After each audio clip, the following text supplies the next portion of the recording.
Now, while I was assembling the remaining 3 servos, I forgot to protrude the cable through the little hole here. So I'll quickly go ahead and do it. Insert the cable through the hole and return the servo to its position. Repeat the same with the next one. Take out the servo. It's easy since it's not screwed at the moment. In place. Insert through the hole and place the servo back in its place. Inserting the axle into this opening here. Again, for the last one, insert the cable and then insert the axle of the servo into the opening. This should keep the cable away from the moving servos, at least that's the idea. We'll see how well it works when I finish assembling the robot. So this step is completed, the servos are temporarily mounted and the cable is for each of them properly protruded through the hole for the cable. Now I'll go ahead and temporarily install all the legs to the robot at the 4 servos in the corners. It is shown in this step. However, it is very difficult to figure out how the servos should be oriented. Should they be like this, with the servos pointing outwards, or like this, the servos pointing inwards toward each other? Well, if you pay attention, you can kind of see that they're pointing toward each other, but it's difficult. However, this following picture makes it crystal clear.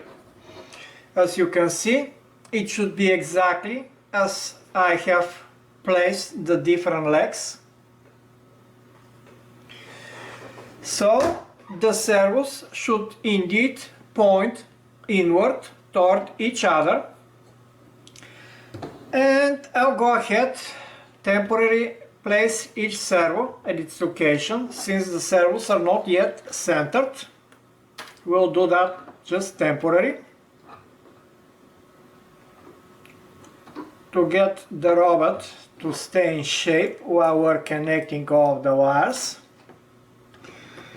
And then during the centering we most likely will need to uninstall them again, recenter and reinstall in place. So that's how the robot should look after this step. As you can see, it looks very similar to the picture.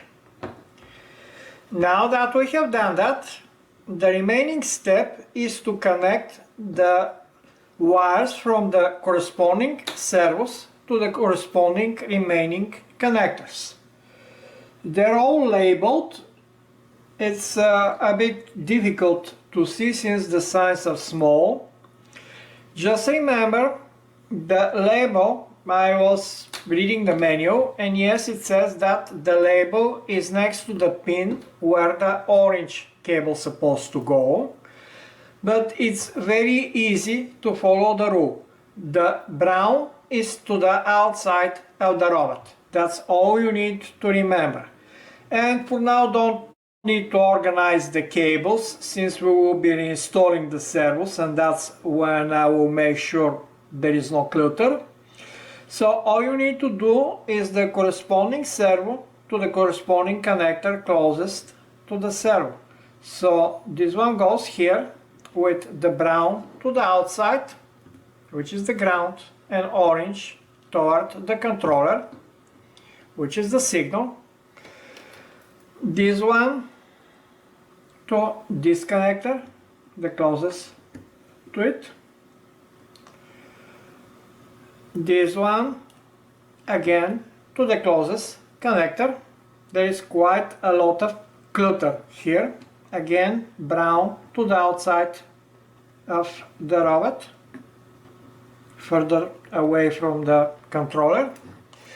And the final one to disconnect, again with the brown pointing toward the outside. So pay attention that the brown is on this side because you don't want to reverse it and potentially damage the servo. So that's it, this step is completed. I'm not gonna declutter the cables yet. First I will make sure all of the servos are centered, and then and only then I'm going to tie all of the cables together with the pigtails. For now, this step is completed and we can proceed to centering the servos.